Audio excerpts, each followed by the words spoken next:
আসসালামু আলাইকুম রাহমাতুল্লাহ। প্রিয় ছাত্রছাত্রীরা, তোমরা নিশ্চয়ই আল্লাহর অশেষ রহমতে ভালো আছো। আমরা আছি আলহামদুলিল্লাহ। আজকে আমরা কাজ শক্তি ক্ষমতা যে অধ্যায়টা তোমাদের প্রথম পক্ষের যে পঞ্চম অধ্যায় সেটা নিয়ে মূলত আমরা আজকে আলোচনার দিকে আগাবো। আমরা মূলত এই চ্যাপ্টারটাকে 4টা বা 5টা লেকচারে ডেলিভারি দেওয়ার চেষ্টা করবো। আজকে আমরা একদম এই চ্যাপ্টারের প্রাথমিক যে বেসিক অংশগুলো আছে সেগুলো নিয়ে আলোচনা করব। দেখো, এই চ্যাপ্টারের প্রথমেই তোমরা দেখতে পাচ্ছ নাম হচ্ছে কাজ শক্তির ক্ষমতা। বলা যায় আসলে এই কাজ শক্তির ক্ষমতা এগুলো নিয়ে আমাদের আলোচনা। এখানে কাজের প্রাথমিক যে ডেফিনিশন গুলো আছে সেগুলো যেমন আমাদের দেখতে হবে, ঠিক তেমনি আমাদের শক্তি রূপান্তরের অংশগুলো আমাদের দেখতে হবে। শক্তি রূপান্তরের ক্ষেত্রে আমরা দেখাবো পরন্ত বস্তুর ক্ষেত্রে শক্তি নিত্যতা অংশটা দেখার চেষ্টা করবো। এরপর আমরা দেখার চেষ্টা করবো ফেলানো তলে গলিয়ে পড়া বস্তুর ক্ষেত্রে শক্তি নিত্যতা। এরপর আমরা দেখার চেষ্টা করবো একটা সরল দোলক তার শক্তি নিত্যতা কিভাবে মেনে চলে, এবং ক্ষমতা নির্ণয়ের অংশটা আমরা দেখার চেষ্টা করবো। এই হচ্ছে আমাদের এই অংশের আলোচ্য বিষয়। মানে আমাদের টোটাল চ্যাপ্টারে এই বিষয়গুলো নিয়ে আমরা আলোচনা করবো। আজকে আমরা দেখবো একদম প্রাথমিক যে বিষয়, যেমন কাজ বলে। কাজের ছোটবেলায় আমরা অনেক রকম ডেফিনিশন শিখছি। আজকে আমরা যে ডেফিনিশনটা শিখবো এবং যে সমীকরণটা আমরা আজকে দেখবো, মূলত এই সংজ্ঞাটা আমরা আমাদের মাথায় রাখার চেষ্টা করবো। এটার আলোকে আমরা অন্যগুলো কিভাবে বেরোবে সেটা দেখবো। তাহলে কাজ হচ্ছে কোন বস্তুর উপর বল প্রয়োগে যদি বস্তুটি সরণ ঘটে,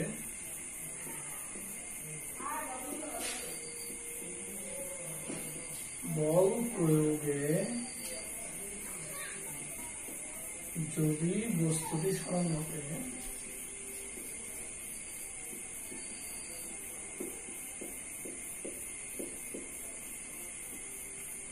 তবে বল এবং বলের দিকে সরণের উপাংশের গুণফলকে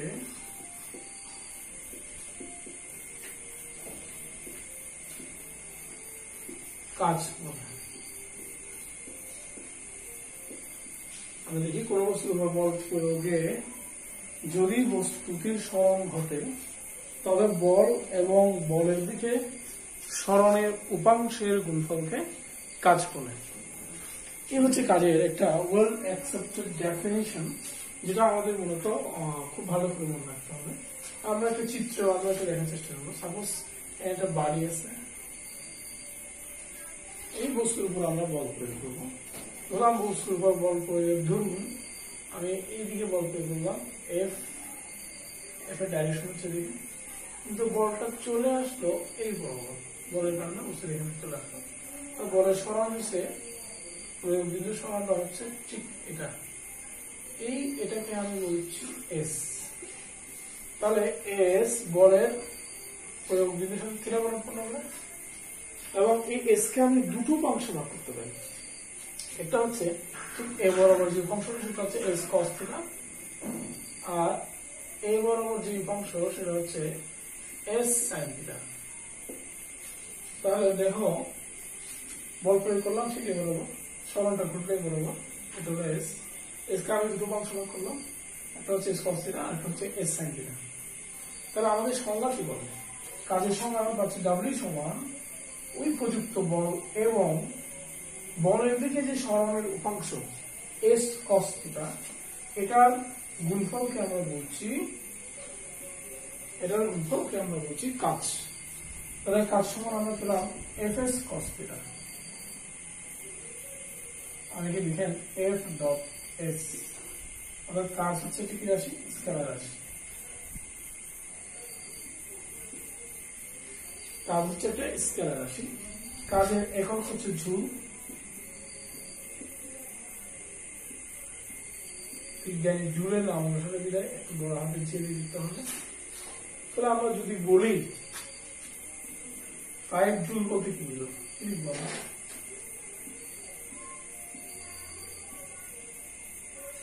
5 জুল বলতে আমরা বুঝতেছি যে কোন বস্তুর উপর যদি বল প্রয়োগ করা হয়, তবে 1 নিউটন বল প্রয়োগ করা হবে, বলের দিকে বলের প্রয়োগ বিন্দু 1 মিটার সমান করবে।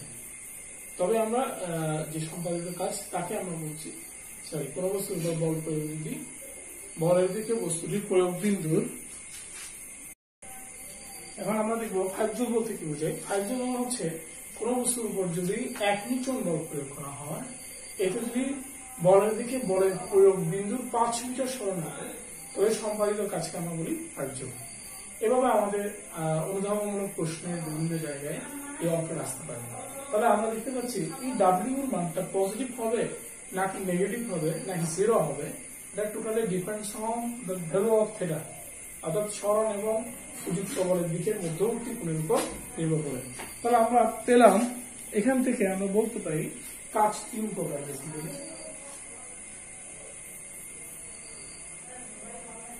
কাজ 3 প্রকার। 1 নম্বর কাজ হচ্ছে আমরা বলি ধনাত্মক কাজ।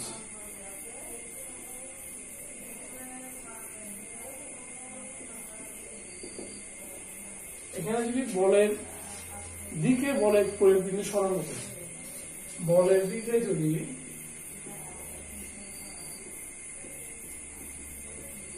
বলের প্রয়োগ বিন্দু সরণ হতে,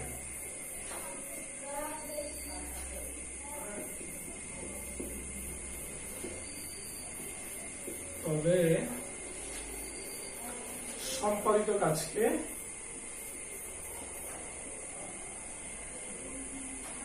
ধনাত্মক কাজ বলা হচ্ছে।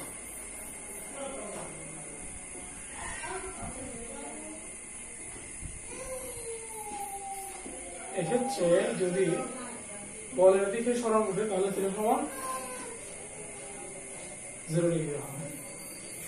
আমরা পাবো ডাব্লিউ সমান এফ এস কস 0 সমান এফ এস। এই হচ্ছে ধনাত্মক কাজের সংজ্ঞা। এবং এরপর যে আমরা দেখবো ঋণাত্মক কাজ কাকে বলে। আমরা জানি ধনাত্মক কাজের ক্ষেত্রে আমরা বলেছিলাম বলের দিকে বলের প্রয়োগ বিন্দু সরণ ঘটে। এক্ষেত্রে বলের দিকে না হয়ে বলের উল্টো দিকে অর্থাৎ ঠিক 180 ডিগ্রি কোণে বলের প্রয়োগ বিন্দু সরণ ঘটবে।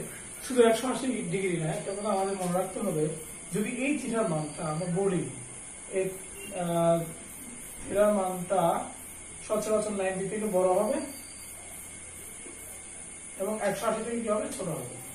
180 এবং 90 এর মধ্যে কোণ হলেও কাজটা ঋণাত্মক কাজ হবে। কারণ আমরা জানি cos 180 মান যেমন মাইনাস আসে, ঠিক তেমনি cos 90 এর উপরে গেলে মানটা মাইনাস আসে। তাহলে বলের প্রয়োগ বিন্দুর দিকে সরণ না করে যদি বলের প্রয়োগ বিন্দু উল্টো দিকে সরণ ঘটে, তবে এই ক্ষেত্রে সম্পাদিত কাজকে আমরা ঋণাত্মক কাজ বলব। আমরা জানি, দেখো অভিকর্ষ বল ঠিক নিচের দিকে ক্রিয়া করে। অভিকর্ষ বলের বিরুদ্ধে যদি আমি একটা বস্তুকে উপরের দিকে তুলি, তাহলে বলের অভিকর্ষ বলের সাপেক্ষে এখানে সরণটা ঠিক বিপরীত দিকে হয়, অভিকর্ষ বলের সাপেক্ষে সম্পাদিত কাজকে ঋণাত্মক বলা যায়। এখন আমরা দেখব শূন্য কাজ। তোমরা নিশ্চয়ই দেখতে পাচ্ছ, আমরা ডাব্লিউ সমান এই সমীকরণটা তোমাদের মনে রাখতে বলছি, ডাব্লিউ সমান এফ এস কস থিটা। তাহলে থিটার মান কত হলে কাজটা শূন্য কাজ হয়, তুমি একটু বলতে হবে। তাহলে শূন্য কাজ হচ্ছে কি? শূন্য কাজ হচ্ছে বলের দিকে না হয়ে, বলের বিপরীত দিকেও না হয়ে, যদি বলের দিকের সাথে লম্বভাবে বলের প্রয়োগ যদি সরণ হবে, তবে সম্পাদিত কাজকে শূন্য কাজ বলা হয়। এক্ষেত্রে থিটা সমান 90 ডিগ্রি হবে। তাহলে আমরা যদি এখানে 90 বসাই, আমরা মানটা পাচ্ছি 0 মানটা পাচ্ছি। অর্থাৎ যদি বলের প্রয়োগ বিন্দু বলের দিকের সাথে লম্বভাবে সরণ হয়, তাহলে সম্পাদিত কাজকে কি বলে, শূন্য কাজ বলে। যেমন ধরো তোমরা চিন্তা করো, একটা টেলিভিশন চোর যখন টেলিভিশন চুরি করে নিয়ে যায় মাথায় করে, তখন অভিকর্ষ বলের সাপেক্ষে তার সরণটা হচ্ছে ঠিক লম্ব বরাবর। এক্ষেত্রে সম্পাদিত কাজের পরিমাণ হবে অভিকর্ষ বলের সাপেক্ষে 0 বলতে পারে। আবার আরেকটা জিনিস তোমরা নিশ্চয়ই জানো, এই যে একটা বস্তু যখন বৃত্তাকার পথে ঘুরতে থাকে, তার কেন্দ্রমুখী বল ঠিক কেন্দ্রের দিকে ক্রিয়া করে, আর তার সঙ্গে মানে হচ্ছে কি, স্পর্শ বরাবর অলওয়েজ। তাহলে দেখো, এই যে বস্তুটার বেগ এবং কেন্দ্রমুখী বলের মধ্যবর্তী কোণ, সরণের মধ্যবর্তী কোণ 0 ডিগ্রি হওয়ার 90 ডিগ্রি হওয়ার কারণে এক্ষেত্রে আমরা সম্পাদিত কাজকে কি বলি, শূন্য কাজ বলি। এই তিনটা সংজ্ঞা দেখে নেওয়ার পরে এখন আমরা মূলত শক্তি বিভাগ, শক্তি কাকে বলে? তোমরা জানো শক্তি হচ্ছে কাজ করার সামর্থ্য শক্তি বলা হয়। কাজ করার সামর্থ্যকে শক্তি বলা হয়। The ability to do work is called energy. তাহলে আমরা কাজকে পূরণের শক্তি বলি বা সম্মিলিত কাজ কোন বস্তুর মধ্যে শক্তি আকারে বলা হয়। তোমরা জানো শক্তির মোটামুটি আমরা এই পর্যন্ত 8-9টি দিক জানি। শক্তি হচ্ছে 8টা বা 9টা অনেকের বলে থাকে। এখানে আমরা জানি শব্দভিত্তিক একটা শক্তি, তাপ শক্তি, আলোক শক্তি, তড়িৎ শক্তি, চুম্বক শক্তি, পারমাণবিক শক্তি, রাসায়নিক শক্তি,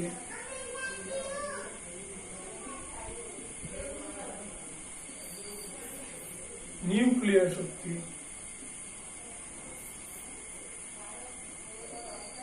সর্বশেষ আরেকটা শক্তি হিসেবে বিবেচনা করা হয়, যেটাকে আমরা নিউক্লিয়ার শক্তিও বলতে পারি, সেটা বলা হয় সৌরশক্তি।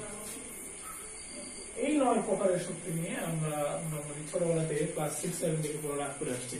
এখন আমরা দেখবো এই শক্তিকে সৃষ্টি বা বিনাশ করা পসিবল না।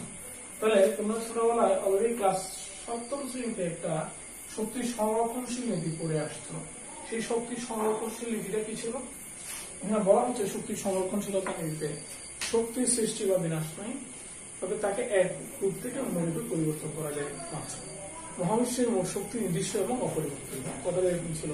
তাহলে আমরা একটু লিখবো কথা, শক্তির সংরক্ষণশীলতা নীতি।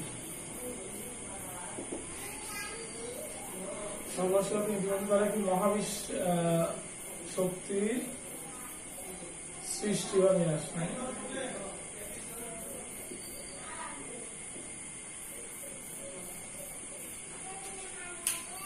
তাকে এক রূপ হতে অন্য রূপে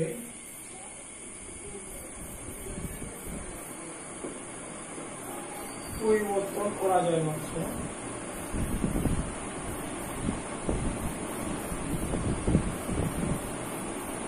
মহাবিশ্বের মোট শক্তি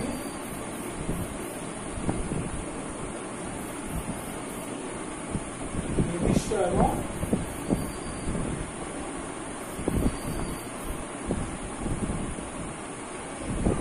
অপরিবর্তন।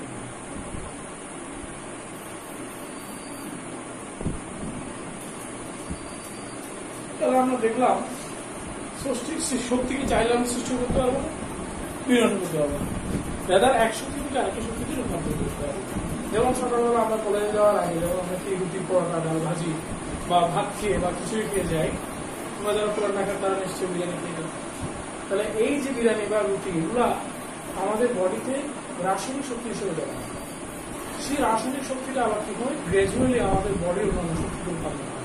তোমরা যারা আমাদের একাদশ শ্রেণীতে ক্লাস করার জন্য, একাদশে যারা ক্লাস করার জন্য আসে, তারা 4তলা বা 5তলায় এই যে সিঁড়ি বেয়ে যে উঠছ, এখানে তোমাদের কি হচ্ছে, সমান হচ্ছে।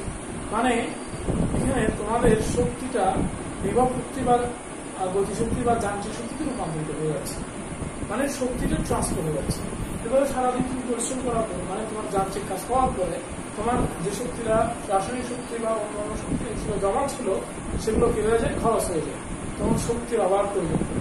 এভাবে স্রষ্টা কি করেছেন, সারা পৃথিবীতে বা সারা ইউনিভার্সে শক্তির একটা জাল সৃষ্টি করেছেন, যে জালের মাধ্যমে শক্তি একটা অবস্থা থেকে আরেকটা অবস্থায় রূপান্তরিত হয়ে বা মিথস্ক্রিয়ার মাধ্যমে আমাদের এই মহাবিশ্বের প্রাণের অস্তিত্ব যেমন রক্ষা করেছেন, ঠিক তেমনি আমাদের এই সোলার সিস্টেম, আমাদের এই পৃথিবীর ব্যবস্থাপনাকে, বাসস্থানকে কি করেছেন, জারি রেখেছেন।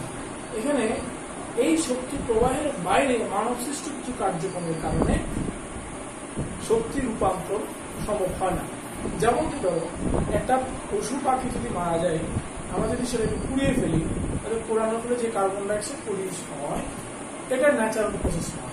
শক্তি প্রবাহের মধ্যে না পড়ার কারণে এই সৃষ্ট কার্বন ডাইঅক্সাইড গুলো বায়ুমণ্ডলে জমা হয়ে যায়, দীর্ঘদিন যাবত রিসাইকেল হয়ে আসতে পারে না এবং পরিবেশের ক্ষতি করে। কিন্তু শক্তি প্রবাহ আমাদেরকে বলে, শক্তির যে প্রবাহ চিত্র তোমরা 8ম শ্রেণীতে পড়েছিলে, এখানে বলা হয় যে এই পশু পাখি যেটা মারা গেল তার মৃতদেহটাকে যদি আমরা পুড়িয়ে না ফেলে যদি কি বলি মাটি চাপা দিই অর্থাৎ কবরস্থ করি, তাহলে অণুজীব এবং আদার্স এগুলোকে বিশ্লিষ্ট করে ওই বডিটা, ওই ডেড বডিতে যে এনার্জি ছিল সেগুলোকে মাটিতে মিশিয়ে দেবে। মাটি মিশিয়ে দিলে মাটি থেকে আবার গাছপালা অন্যান্য কিছু বিবরণ গ্রহণ করে, গাছপালা থেকে আবার পশু পাখি গ্রহণ করে, পশু পাখি মারা গেলে আবার মাটিতে মিশিয়ে যায়। এভাবে রিসাইক্লিং চলতে থাকে হাজার বছর ধরে।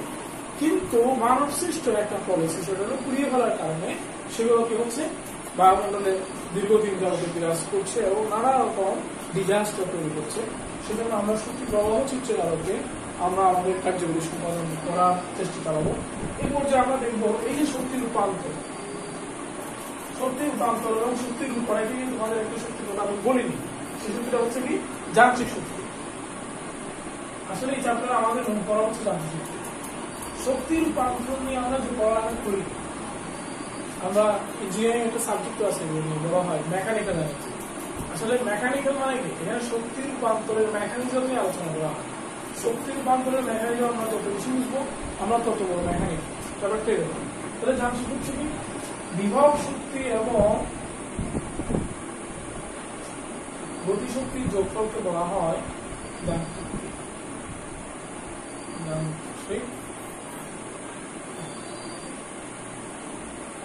তাহলে এখন তোমাদের সামনে আসবো বিভব শক্তি এবং গতিশক্তি কাকে বলা হয়। বিভব শক্তি মনে রাখতে হবে, বিভব শক্তির সংজ্ঞা তোমরা নবম দশম শ্রেণীতে যে সংজ্ঞাটা করেছিলে আমরা সেই সংজ্ঞাটাই লিখতে হবে। সংজ্ঞাটা কি ছিল? স্বাভাবিক অবস্থা বা অবস্থার মধ্যে পরিবর্তন করে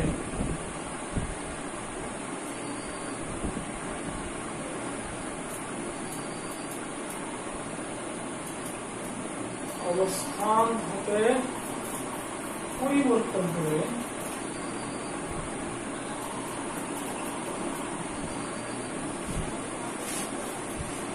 কোন কোন অবস্থায় আনলে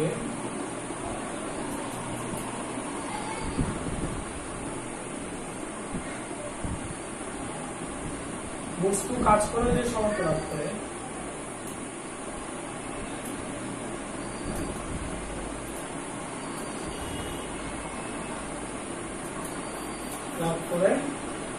তাকে বিভব শক্তি বলে।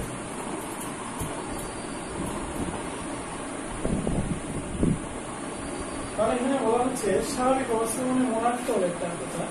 স্বাভাবিক অবস্থা মানে আমরা আসলে বুঝবো ইন্টারমিডিয়েটে উঠে সাম অবস্থা। সাম অবস্থাটাকে বলে যে অবস্থায় কোনো বস্তুর উপর প্রযুক্ত বা ক্রিয়াশীল সবগুলো বল মিলে তার লব্ধি শূন্য হবে, সেই অবস্থাকে বলা হয় সাম অবস্থা। যেমন ডাস্টারের উপর যদি এই যে টেবিলের উপর একটা ডাস্টার আছে, এই ডাস্টারের উপর প্রযুক্ত বল নিচের দিকে এমজি আমরা জানি, তাহলে এই টেবিলটা ডাস্টারের উপর একটা ঊর্ধ্বমুখী বল প্রয়োগ করছে। এই দুটা বল সমান হওয়ার কারণে এই ডাস্টারের উপর প্রযুক্ত বলের লব্ধি শূন্য হচ্ছে। এই অবস্থাকে আমরা বলি সাম্যাবস্থা। এই সাম্যাবস্থা থেকে যদি আমি উপরের দিকে নিই, যদি অস্বাভাবিক অবস্থায় মানে সাম্যাবস্থা ছাড়া অন্য অবস্থায় রাখি, তাহলে এই রাখতে গিয়ে আমাকে যে কাজ করতে হবে সেটাকে আমরা বলছি বিভব শক্তি। তাহলে এখানে এই যে আমি যদি অভিকর্ষ বলের বিরুদ্ধে কাজ করি, তাহলে সম্পাদিত কাজকে আমি বলবো অভিকর্ষজ বিভব শক্তি। তাহলে আসলে বিভব শক্তি মানে আমরা অনেক ধরনের বিভব শক্তিকে বুঝি। যেমন স্প্রিং এর একটা বিভব শক্তি থাকতে পারে, যেমন একটা টানা তারের বিভব শক্তি থাকতে পারে, ঠিক তেমনি আমার অভিকর্ষজ বিভব শক্তি আছে। তাহলে বিভব মানে হচ্ছে আসলে বিভব মানে বোঝায় বাধাকে, বাধার উপর ডিপেন্ড করে বিভব শক্তিটা বিভিন্ন রকম হয়। যেমন নিউক্লিয়াস একটা বাধা থাকে, তাহলে নিউক্লিয়াসে বাধা অতিক্রম করার জন্য কাজ করতে হয়।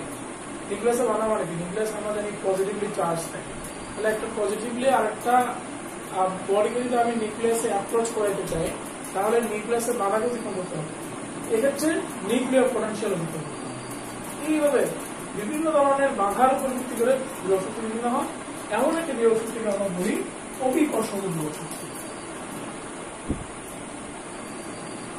তাহলে এখানে অভিকর্ষ পর্বতকে অতিক্রম করার জন্য যে শক্তি তাকে আমরা বলবো অভিকর্ষজ বিভব শক্তি। মানে অভিকর্ষ বলের বিরুদ্ধে কাজ করে বস্তুটার সাম্য অবস্থা বা স্বাভাবিক অবস্থা থেকে পরিবর্তন করে অবস্থায় যে কাজ করতে হবে তাকে আমরা বলছি অভিকর্ষ বিভব শক্তি। তাহলে অভিকর্ষ বিভব শক্তি যখন আমরা লিখতে পারি কৃত কাজ। কৃতকাজ মানে কৃতকাজের সমীকরণ মানে আমরা পড়ে আসছি W1 Fs cos θ। এখন প্রশ্ন হলো কিটা কত? সাপোজ ধরো এই জিনিসটা একটু ভালো করে বুঝতে হবে, খেয়াল করো সবাই। এটা হলো ভূমি, ভূমির উপর একটা বডি পড়ে আছে এখানে, আর এমজি নিচে দিকে ক্রিয়া করতেছে, আর একটা অভিলম্বিক প্রতিক্রিয়া বল আর উপর দিকে ক্রিয়া করছে, আর এবং এমজি সমান হওয়ার কারণে বস্তুটা স্থির। এখন আমি যদি এই অবস্থা থেকে উপর দিকে নিতে চাই, তাহলে ডাব্লিউ হচ্ছে নিচের দিকে, এই বলের সমান কিন্তু বিপরীতমুখী একটা বল প্রয়োগ করা আমাকে এখানে আনতে হবে। বললাম এই উত্তরটা হচ্ছে কি এস বা এইচ, যাই বলি আমি এস বলবো এখানে। তাহলে এখান থেকে কাজ করে যদি এখানে নিয়ে আমাকে অভিকর্ষণ বলের সমান কিন্তু একটা বিপরীতমুখী বল প্রয়োগ করে এগুলোতে উপরে নিতে হবে। তাহলে দেখো তো দেখি সরণটা কোন দিকে হলো, সরণটা হচ্ছে অভিকর্ষণ বলের বিরুদ্ধে কাজ করার জন্য যে বলটা আমি প্রয়োগ করলাম ডাব্লিউ প্রাইম, তার দিকেই সরণ হবে, অর্থাৎ সরণ এবং বলের মধ্যবর্তী কোণ হচ্ছে 0। তাহলে আমি লিখবো এফ এস কস 0 সমান এফ এইচ। এখানে এফ মানে তোমরা জানো এমজি, তাহলে আমি লিখবো মানে কি, এই এফ এর মানে কি। আমি এখানে চাইলে এফ না বসিয়ে যে বলটা দিয়ে কাজ করছি সে ডাব্লিউ প্রাইম বসাতে পারি, সেই ডাব্লিউ প্রাইম এখানে লিখলাম। ডাব্লিউ প্রাইম মানে হচ্ছে কি মান সেম বাট ডিরেকশনটা different, that's why W prime মানে এমজি এস। আর এস কে অনেকে কি করে এমজি এইচ লিখে, সরণকে আমি এইচ লিখতে নারাজ, কারণ সরণকে এইচ লিখলে ভুল হয় আনন্দভাবে, কিন্তু আমি সাম্যাবস্থা থেকে উচ্চতা বুঝাইতে অনেক সময় তারা প্রকাশ করতে পারি, সমস্যা হবে না। তাহলে এই যে আমরা পেলাম এটাকে আমরা বুঝছি এনার্জি এবং পটেনশিয়াল পাওয়ার কারণে ইপি সমান এমজি এইচ। আমাদের এই সমীকরণটা মনে রাখতে হবে। এরপর যে আমরা দেখবো গতিশক্তি কাকে বলে।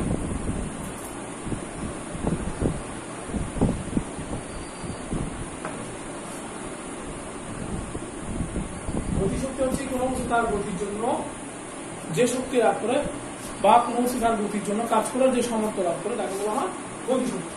গতিশক্তি আমরা যদি বের করতে চাই তাও আমাদের কি করতে হবে, ওই যে ডাব্লিউ। গতিশক্তি মানে কি, গতিশক্তি মানে হচ্ছে এক কথায় কৃতকাজ। কৃতকাজ মানে আমরা ডাব্লিউ, ডাব্লিউ মানে আমাদের FS cos theta, FS cos theta always.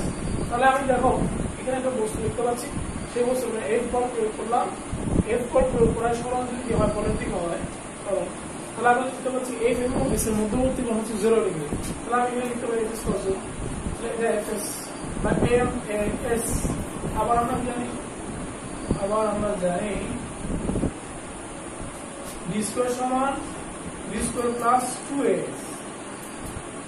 বা আমরা লিখতে পারি আগে যদি 0 হয়, ইউ সমান 0 হলে স্থির অবস্থা থেকে যদি বস্তুটা যাত্রা শুরু করে, স্থির অবস্থা যদি বস্তুর উপর বল প্রয়োগ করা হয়, তাহলে আমরা দেখতে পাচ্ছি ডি স্কয়ার সমান হবে 0 স্কয়ার প্লাস 2as বা as সমান হাফ ডি স্কয়ার। সে মানটা যদি আমরা এখানে বসাই তাহলে আমরা পাবো গতিশক্তি ই কে সমান হাফ এম ডি স্কয়ার। এই সমীকরণে আমরা লিখতে পারি 2/m square D square by m। m D সমান যদি লিখতে পারি p স্কয়ার বাই 2m, অর্থাৎ ই কে সমান p স্কয়ার বাই 2m, অর্থাৎ এটা লেখা যায় e k is proportional to p square. মানে এটাই হচ্ছে গতিশক্তি এবং ভরবেগের মধ্যে সম্পর্ক। এটাই হচ্ছে গতিশক্তি এবং ভরবেগের মধ্যে সম্পর্ক, যেখানে আমরা লিখলাম ek is proportional to p square. এই জিনিসগুলো আমাদের একটু ভালো করে আয়ত্ত থাকতে হবে। তাহলে গতিশক্তি মানেই আমরা যে সমীকরণটা বুঝি সেটা হলো ইকে সমান হাফ এম ভি স্কয়ার, ইকে সমান হাফ এম ভি স্কয়ার। এটাই আমরা সব জায়গায় ব্যবহার করবো এবং প্রয়োগ করবো। এই পর্যায়ে আমরা দেখবো কাজ শক্তি প্রবাদ নামে একটু বলবো, তোমাদের বলে যাচ্ছে কাজ শক্তি প্রবাদ।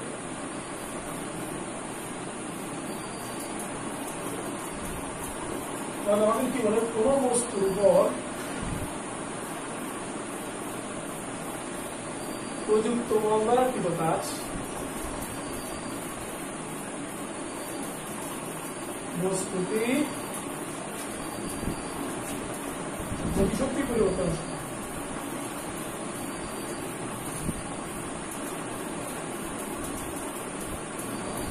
আমি কৃত কাজ সমান গতিশক্তি পরিবর্তন।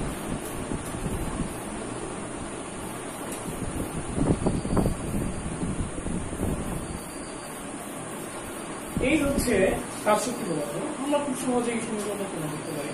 সাপোজ ধরো m ভরের একটা বস্তু m ভরের একটি বস্তু v0 আর v বেগে চলছে। বস্তুর উপর F বল প্রয়োগ করায় তার সরণ হয় s এবং শেষ বেগ হয় v। তাহলে আমরা লিখতে পারি যেহেতু বলের দিকে সরণ ঘটছে w সমান fs cos 0 হবে, আমরা লিখতে পারি m s লেখা যায়।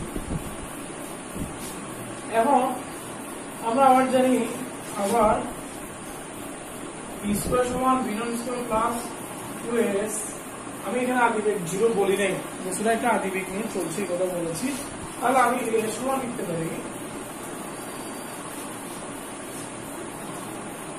v square minus v0 square divided by 2।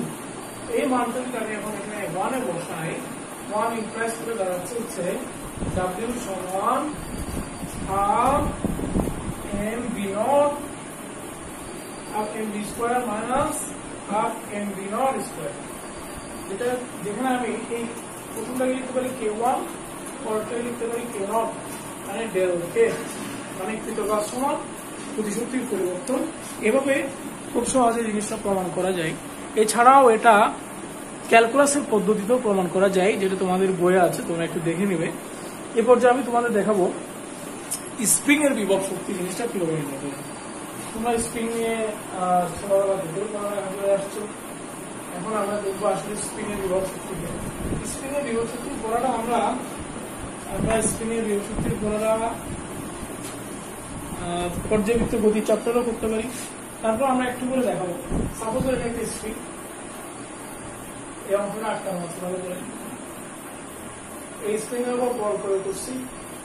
Spring এর নিজস্ব বল আমরা জানি f সমান মাইনাস kx। নিজস্ব বল যেটা স্প্রিং এর গতি উল্টো দিকে ক্রিয়া করে।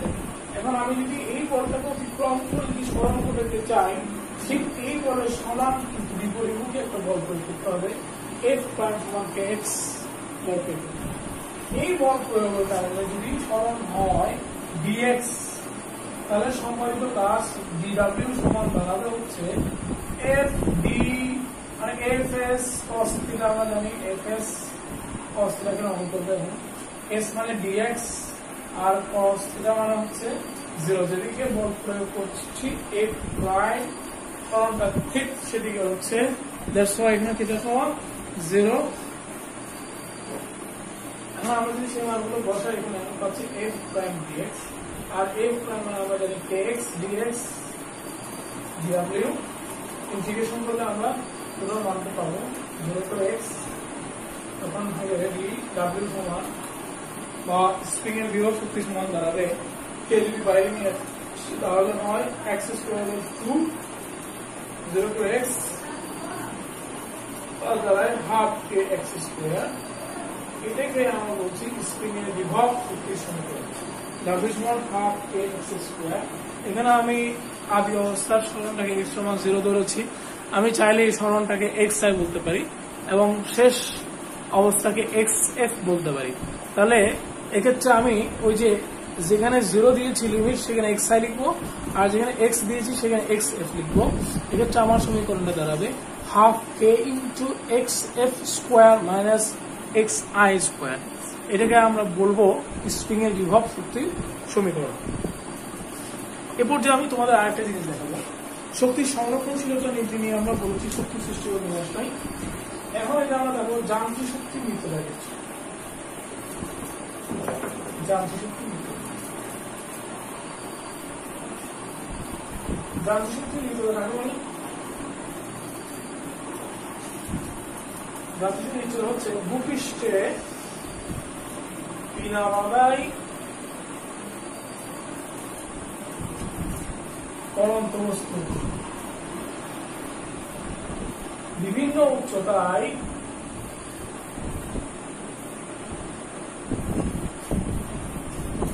মোট শক্তি বা যান্ত্রিক শক্তি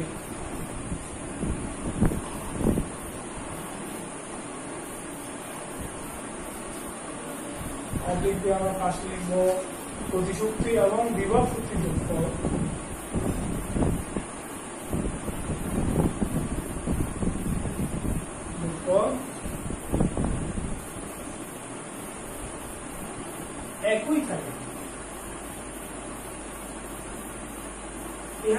বলছি যান্ত্রিক শক্তির নিত্যতা বা যান্ত্রিক শক্তির সমর্পণশীলতা। সাপোজ আমি যদি একটা বাড়ি চিন্তা করি, এটা হচ্ছে ভূমির মধ্যে এইচ উচ্চতা, এখানে একটা বস্তু আছে, বস্তু এটা হলো এইচ, বললাম বস্তুটা এই অবস্থানে এ বলছি, কিছুক্ষণ পর বলছি যে বস্তুটা বি বিন্দুতে চলে আসবে এবং সবশেষ মানটিকে স্পর্শ করার ঠিক আগের মুহূর্তে সি বিন্দুতে চলে আসবে। তাহলে এই যান্ত্রিক শক্তির নিত্যতা আমাদেরকে বলতে চাচ্ছে যে এই বিন্দুতে বস্তুরা মোট শক্তি অর্থাৎ গতিশক্তি এবং বিভব শক্তির যোগফল অর্থাৎ যোগফল, এবং বি বিন্দুতে বস্তুরা মোট শক্তি অর্থাৎ গতিশক্তি এবং বিভব শক্তির যোগফল, এবং সি বিন্দুতে বস্তুরা মোট শক্তি অর্থাৎ গতিশক্তি এবং বিভব শক্তির যোগফল একই হবে। যদি একই হয় তাহলে এটাকে আমরা বলবো যান্ত্রিক শক্তির নিত্যতা। তোমরা ছোটবেলা এই ধরনের নবম দশম শ্রেণীতে থাকার সময় একটা পরমাণু বস্তুর হচ্ছে যান্ত্রিক শক্তির নিত্যতা হিসাব দেখিয়েছিলে। এ ধরনের কিছু বিষয় আমরা এখানে দেখাতে পারি। যেমন আমরা জানি এই বিন্দুতে যদি আমি মোট শক্তি বের করি তাহলে কি হবে, এই বিন্দুতে ই সমান হচ্ছে ইকে প্লাস ইপি, এখানে ইকে হচ্ছে 0 যেহেতু তার বেগ 0, আর আমরা জানি বিভব শক্তি হচ্ছে mg ইন্টু সমবস্তুগতির উচ্চতা। আমরা এখানে ভূমি বলবো না, ভূমি আমরা নবম দশম শ্রেণীতে বলেছিলাম। আসলে আমাদের জন্য পারফেক্ট সাউন্ডটা হবে সমবস্থাগতির উচ্চতা। এরপর আমরা যদি বি বিন্দুতে অনুরূপ বের করি, বি বিন্দুতে যদি ই বের করতে চাই তাহলে কি হবে, ইকে প্লাস ইপি, এখানে বি বিন্দু মানে আমি ধরলাম বস্তুটা এক্স দূরত্ব অতিক্রম করে বিন্দুতে আসছে, তাহলে এই জায়গায় তার গতিশক্তি হবে half m v square plus mg into ভূমিগত উচ্চতা। এই ভূমিগত উচ্চতা হচ্ছে কি এখানে h মাইনাস x, এ থেকে বিটা আসলে যদি অতিক্রান্ত দূরত্ব হয় x, তাহলে বি তে অর্থাৎ সমবস্থা থেকে তার উচ্চতা হবে h মাইনাস x। তাহলে আমি লিখবো এখানে mg into h minus x। এখানে আমি আবার হাফ ইউ স্কোয়ার সমান লিখতে পারি half a into U square plus 2gh, তাহলে you square plus 2g into অতিক্রান্ত পথ x। এগুলো সরকার আমরা করে দেখবা mgh আসবে। অনুরূপভাবে আমরা সি বিন্দুতে প্রমাণ করতে পারি বস্তুর মোট শক্তি হচ্ছে mgh। অর্থাৎ আমরা দেখালাম একটা খারাপভাবে পরমাণু বস্তু যান্ত্রিক শক্তির নিত্যতা মেনে চলে। এবার আমরা একটা হেলানো তলে গড়িয়ে পড়া বস্তু হচ্ছে যান্ত্রিক শক্তির নিত্যতা দেখাতে পারি। এভাবে আমরা একটা সরল গোলক, এটা সর্ববিস্তারের দুলতে আছে, এ ধরনের কোন বডির ক্ষেত্রে যান্ত্রিক শক্তির নিত্যতা হিসাব করতে পারি। এবং এই জিনিসগুলো আমাদের মধ্যে আমাদের এই অংশটা বেশি ইম্পর্টেন্ট, এই অংশটা আমাদের জন্য বেশি ইম্পর্টেন্ট। আমরা আগামী ক্লাসগুলোতে আগামী লেকচারগুলোতে এই অংশগুলো দেখার চেষ্টা করব। তোমাদের দেখার আমন্ত্রণ জানিয়ে আজকের মধ্যে শেষ করছি। সবাইকে ধন্যবাদ।